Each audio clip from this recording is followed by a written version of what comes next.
Because this fight comes back. And I want to ask you specifically about entitlements, Medicare and Social Security. Are you prepared in the first year of your second term to significantly reform those two programs, to go beyond the cuts you've suggested to benefits in Medicare, which your own debt commission suggested you'd have to do if you were really going to shore up Medicare at least? Are you prepared to do that in your first year of the second term? What I've said is I am prepared to do everything I can to make sure that Medicare and Social Security are there not just for this generation, but for future generations. You got to talk tough to seniors, don't you, about this? And say, but I already have. David, as you know, one of the proposals we made was something called chain CPI, which sounds real technical, but basically makes an adjustment in terms of how inflation is calculated on Social Security. Highly unpopular among Democrats, not something supported by AARP, but in pursuit of strengthening Social Security for the long term, I'm willing to make those decisions. What I'm not willing to do is to have the entire burden of deficit reduction rest on the shoulders of seniors, making students pay higher student loan rates, ruining our capacity to invest in things like basic research that help our economy grow. Those are the things that I'm not willing to do. And so, would you commit to that first year of your second term, getting significant reform done, telling Congress we've got to do it in the first year? But David, I want to be very clear. You are not only going to cut your way to prosperity. One of the fallacies, I think, that has been promoted is this notion that deficit reduction is only a matter of cutting programs that are really important to seniors, students, and so forth. That has to be part of the mix. But what I ran on, and what the American people elected me to do, was to put forward a balanced approach, to make sure that there's shared sacrifice, that everybody is doing a little bit more.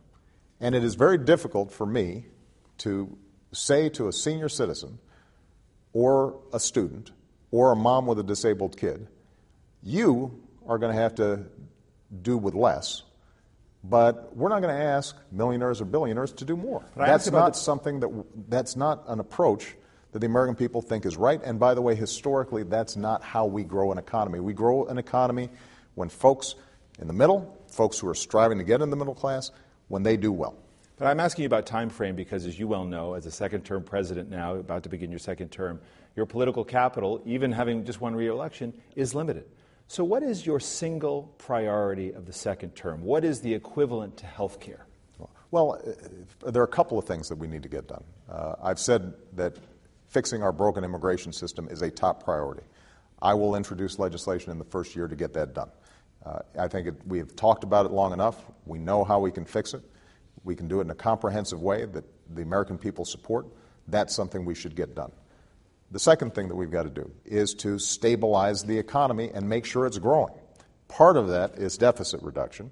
Part of it is also making sure that we're investing, for example, in rebuilding our infrastructure, which is broken. And if we are putting people back to work, rebuilding our roads, our bridges, our schools, in part paying for it by some of these broader long-term deficit reduction measures that need to take place, that will grow the economy at the same time as we're also setting our path for long-term fiscal stability. Number three, we've got a huge opportunity around energy. We are producing more energy. America can become an energy exporter. How do we do that in a way that also deals with some of the environmental challenges that we have at the same time? So that's going to be a third thing.